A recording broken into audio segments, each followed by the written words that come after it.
Don't flush. Why am I saying this? Today, in this video, we'll get into it. We will also talk about the perfect time to stress your plants out because it'll lead to our discussion on flushing. Okay, so this is going to answer a few of your questions pertaining around, should you stress the plant out while the plant's still growing? Should you flush the plant? Yeah, how to really max out your yield, right? And so it's actually not a good idea to flush your plants. And the reason why is that when you start flushing your plants, the plant will actually start to cannibalize itself to keep growing, right? And so a lot of people will actually stress the plants out while the plants are growing. And that is actually a huge mistake because that ends up jeopardizing your yield in a commercial setting. That actually hurts your pocketbook, right? Even if you're a personal grower, it hurts your yield, so you're going to get less medicine and you might have to rely on the club. And then once again, it hurts your own personal pocket. You might be thinking,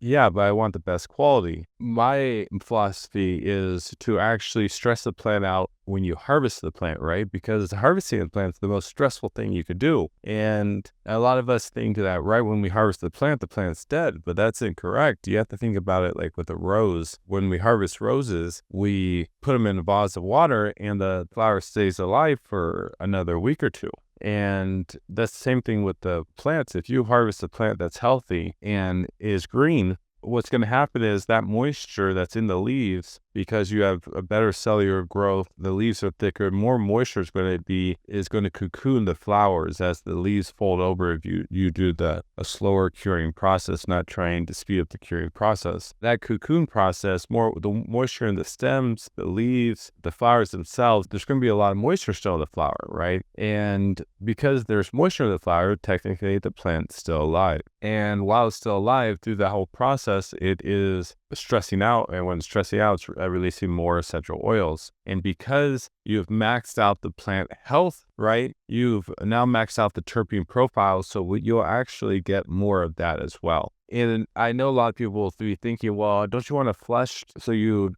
have good smoke and it doesn't make you cough? Well, if you don't rush the curing process, then the bacteria will actually break down the chlorophyll. Really, there's two main reasons. It's the excess nitrogens in the leaves, normally through the process of people rushing the curing process, and the bacteria not properly breaking down the chlorophyll is one main reason why you don't have that white ash smoke, or you might have a very harsh cough. The other reason it might be why people cough is because your lungs are fully saturated with the oil, and that's another. Anyways, I don't want to get off topic too much. So you don't want to flush. And the only time you do flush is when you're using a high salt-based content fertilizer, and you actually have to get the salts out because you plan to reuse your growing media. How I advise growers, they will never have that problem, never have those issues. Yeah, hope that was helpful on explaining how you harvest and why you actually want to grow a healthy plant